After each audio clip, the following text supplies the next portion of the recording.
AI का project है।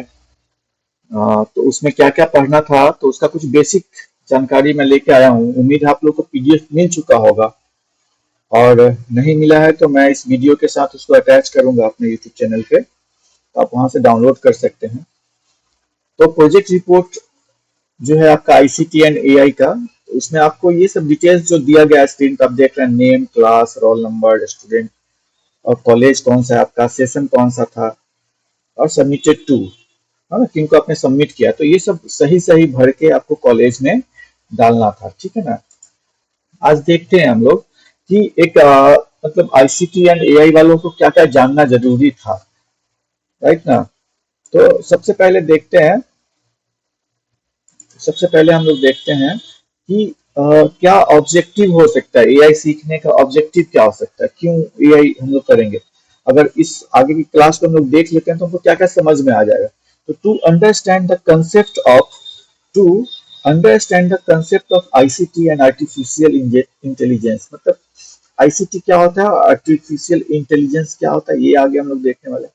To study how AI enhance ICT system, AI जो है वो किस प्रकार से आईसीटी सिस्टम को इनहांस करता है, इसको बढ़ावा देता है ना। To explore application of ICT AI in different sectors, और इससे हम लोग ये भी जानेंगे कि डिफरेंट सेक्टर में इसका क्या यूज होने वाला है। फिर चौथा जो पॉइंट है वो कहता है कि to identify the benefit and challenges of using AI based ICT solution, मतलब एआई यूज करने से क्या क्या चैलेंजेस आ सकता है, ठीक है, इसको समझेंगे। फिर समझेंगे to understand the future scope ICT integrated with AI, ठीक है, फ्यूचर स्कोप इसका क्या हो सकता है, तो वो हम लोग देखते हैं, क्लियर है। अब देखते हैं ICT, what is ICT.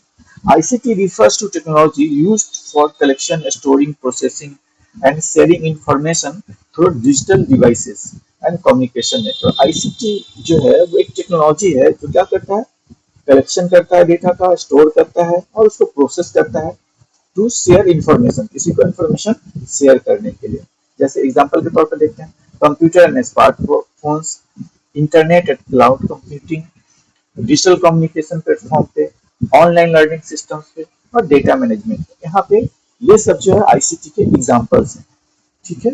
ICT helps organisation individual exchange information quickly and effectively, मतलब क्या, जिस कंपनी में या फिर जिस ऑर्गेनाइजेशन में आईसीटी इन्वॉल्व हो जाता है तो हमारे लिए बहुत ही आसान हो जाता है किसी भी सूचना को, किसी भी इंफॉर्मेशन को बहुत ही प्रभावी तरीके से उसको शेयर करने में।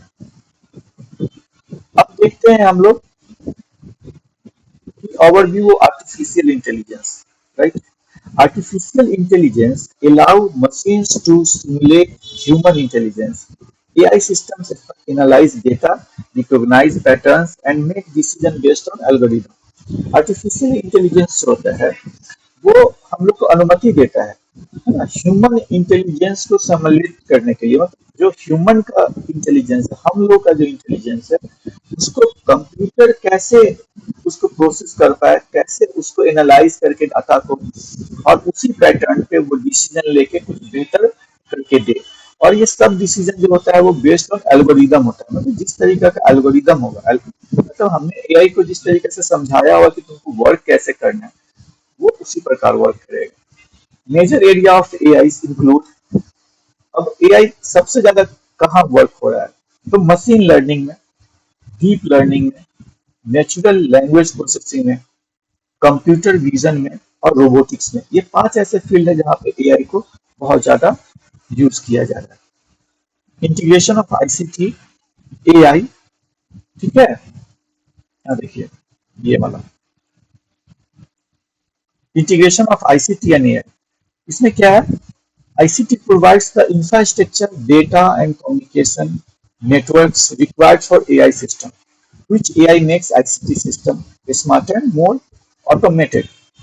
आईसीटी क्या करता है कि हमारे इंफ्रास्ट्रक्चर को, हमारे कंपनी के इंफ्रास्ट्रक्चर को, मैनेजमेंट के इंफ्रास्ट्रक्चर को, डेटा एंड कम्युनिकेशन को एक नेटवर्क के द्वारा एआई सिस्टम में इन्वॉल्व कर दिया जाता है, जिससे हमारा सिस्टम जो है बहुत ही स्मार्टेड हो जाता है और ऑटोमेटेड होता है।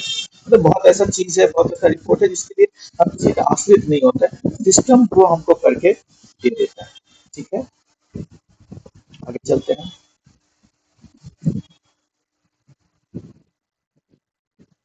एग्जाम्पल के तौर पर देखते हैं हम लोग कि एआई पावर्ड वर्चुअल असिस्टेंट हो जाता है।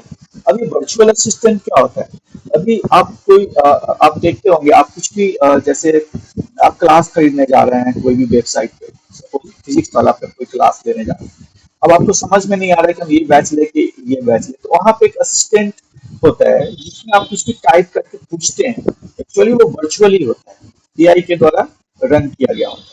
ठीक है ना? स्मार्ट सर्च इंजन हो गए हैं इसकी वजह से।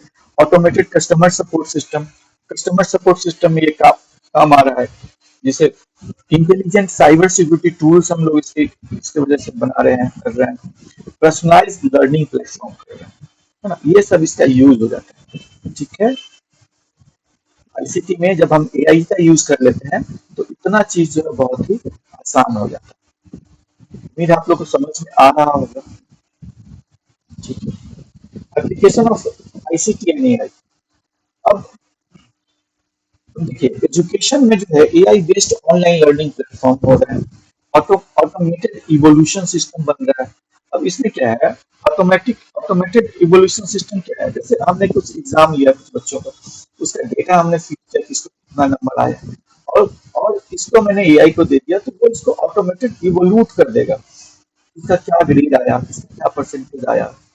ठीक है ना, इस तरीके से पर्सनलाइज्ड लर्निंग रिकमेंडेशन।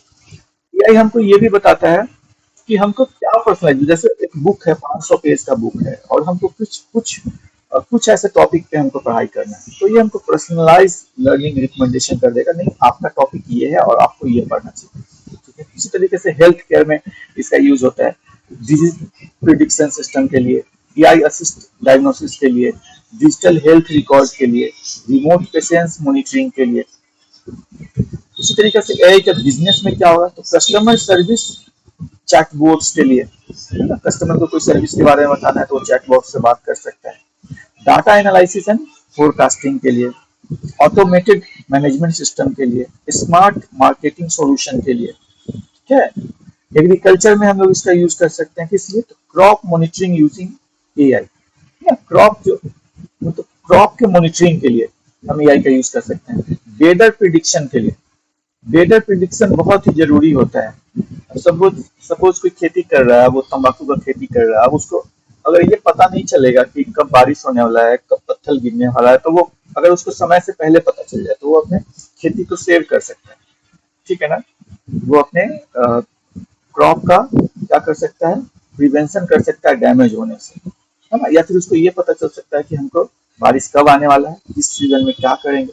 ठीक है, स्मार्ट इंटीग्रेशन सिस्टम हो सकता है ना, पेस्ट डिटेक्शन हो सकता है एआई के द्वारा। ठीक है, कम्युनिकेशन में इसका यूज है एआई का, स्पीच रिकॉग्निशन में, है ना, स्पीच रिकॉग्निशन हम एआई के द्वारा करते हैं, आप लोग देखते भी होंगे। ठीक है, लैंग्वेज ट्रांसलेशन टूल्स की तरह हम एआई को यूज कर सकते हैं, करते भी हैं। अभी अभी जैसे अपने देश से प्रधानमंत्री कहीं बाहर जाते हैं तो आप लोग देखते हो न्यूज चैनल पर उनको कान में कुछ लगा रहता है, वो एयरपोर्ट पे, तो दूसरे राष्ट्र के जो भी लोग दूसरे भाषा में बोल रहे हैं तो वो एआई क्या करता है कि उनको अपने भाषा में कन्वर्ट करके सुनाता है ना।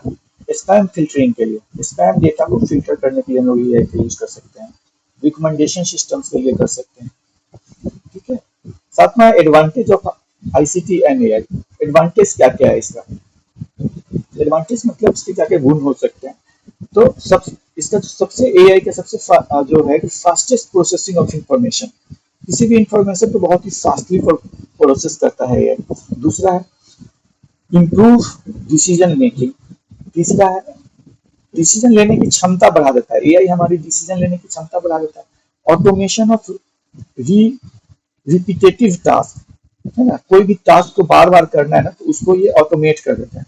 Better accuracy and productivity. ठीक है, और easy access to digital services, enhance communication, ये सब इसके एडवांटेज है। चैलेंजेस क्या क्या हो सकते हैं आईसीटी एआई के, तो चैलेंजेस है कि data privacy and security risk, इसमें डाटा जो है हम लोग देते हैं अब एआई को, सपोज अपना फोटो उसको दे रहे हैं कि अभी हमारा पोस्टर बना दो, लेकिन पता नहीं वो फोटो तो उसके डेटाबेस में चला गया, बाद में उसका क्या मिसयूज हो जाए कुछ पता नहीं। हाई इम्प्लीमेंटेशन कॉस्ट, कॉस्ट भी महंगा होता है इसका। लैक ऑफ टेक्निकल स्किल्स, ठीक है।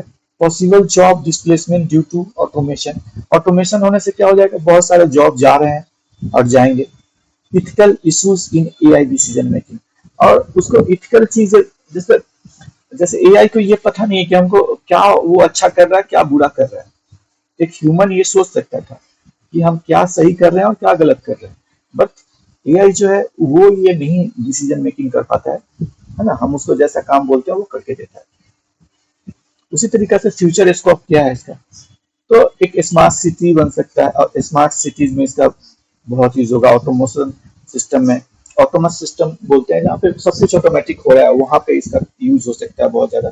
एडवांस्ड रोबोटिक्स में इसका यूज हो सकता है, एआई ड्रिवन हेल्थ केयर में इसका यूज हो सकता है, हेल्थ केयर में ऐसा कुछ जिसमें एआई से सब कुछ हो, ठीक है। इंटेलिजेंट एजुकेशन सिस्टम में इसका यूज होगा, है ना। इंटरनेट ऑफ थिंग्स, बहुत सारा चीज जो इंटरनेट से हम लोग लेते हैं वहां पे होगा। अब कंक्लूजन क्या है यहाँ पे, ये आज का ये सब्जेक्ट खत्म होगा एआई का, तो कंक्लूजन क्या है, the integration of ICT and artificial intelligence is creating a new era of digital transformation. यह एक नया युग लेके आया है, ये एक नया युग तैयार कर दिया। कंक्लूजन यही है, ICT provides the communication and technology technological foundation with AI adds intelligence and innovative solutions across different. Together, ICT and AI help solve complex problems, improve services, and create innovative solutions. मतलब जब ये दोनों मिल गया ना, जैसे ICT था तो क्या था आपका, मेरा जो मेरा जो इंफ्रास्ट्रक्चर था वो बहुत ही स्मार्ट हो गया, लेकिन जैसे एआई उसमें जोड़ दिए तो वो इंटेलिजेंट भी हो गया, और इसने मिलकर क्या क्या कि कॉम्प्लेक्स प्रॉब्लम को, जो जटिल समस्याएं हैं उसको सॉल्व करने में मदद कर दी, ठीक है। बहुत ही इनोवेटिव हो गया, है ना, बहुत ही इनोवेशन की तरफ बढ़ा दिया एआई, मतलब जो हम सोच नहीं सकते थे वो सॉल्यूशन ये लाके दे देता है। तो उम्मीद है कि आपको आपका प्रोजेक्ट समझ में आ गया होगा। अगर कुछ नहीं समझ में आया है तो इस वीडियो के लास्ट में, इस वीडियो के कमेंट में आप डाल दीजिएगा कि आपको क्या समझ में नहीं आया, तो मैं कोशिश करूंगा कि आपके भाषा में अच्छे से उसको समझा दूं। मिलते हैं अगले वीडियो में। धन्यवाद, आपका दिन मंगलमय हो।